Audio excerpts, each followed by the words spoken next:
যদি আল্লাহ তাআলা কবুল করেন, আপনারা যদি সমর্থন দেন, আমি আপনাদের সন্তান, আমি আপনাদের ভাই, যদি আল্লাহ আমাকে কবুল করেন, আমি সরকারি প্লট, সরকারি কোন সুযোগ সুবিধা এমপি হিসাবে, যেহেতু আমি এমপি হব না, আমি হব খাদেম। খাদেমের আবার প্লট কি?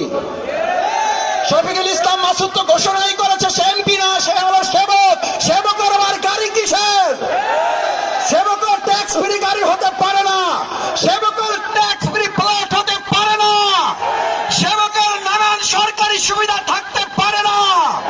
আমি ঘোষণা দিচ্ছি, সরকারি কোন সুযোগ সুবিধা, প্লট এবং ট্যাক্স ফ্রি গাড়ি আমি গ্রহণ করব না। আমার সরকারি সুযোগ সুবিধা যা আছে, আমি আমার সম্মানিত বাউফলবাসীর জন্য তা কাজে লাগিয়ে বাউফলকে গোটা বাংলাদেশের মধ্যে উন্নত আধুনিক করে গড়ে তুলব।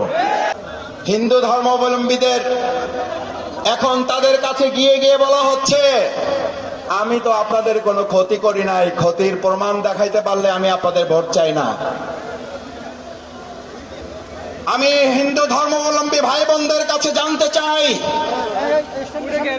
আমাদের এই বাংলাদেশ, আমাদের এই প্রিয় বাউফলে হিন্দু সম্প্রদায়ের ভাইদের ঘর বাড়ি, ব্যবসা বাণিজ্য, তাদের ইজ্জত আবরু লুণ্ঠনের হেন উদাহরণ এই বাউফলে নাই, যা করা হয় নাই।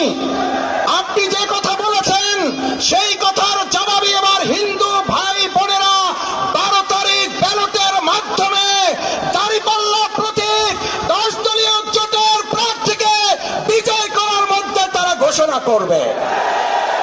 12 তারিখে ফলের জবাব ব্যালটের মাধ্যমে আমার 16টা পৌরসভা ইউনিয়ন দেখিয়ে দেবে। আমাদেরকে সম্মান দিতে পারবো না, আপত্তি নাই, কিন্তু ভবিষ্যতে বাউফলবাসীকে অপমান লাঞ্ছিত আর কাউকে করতে দেওয়া হবে না।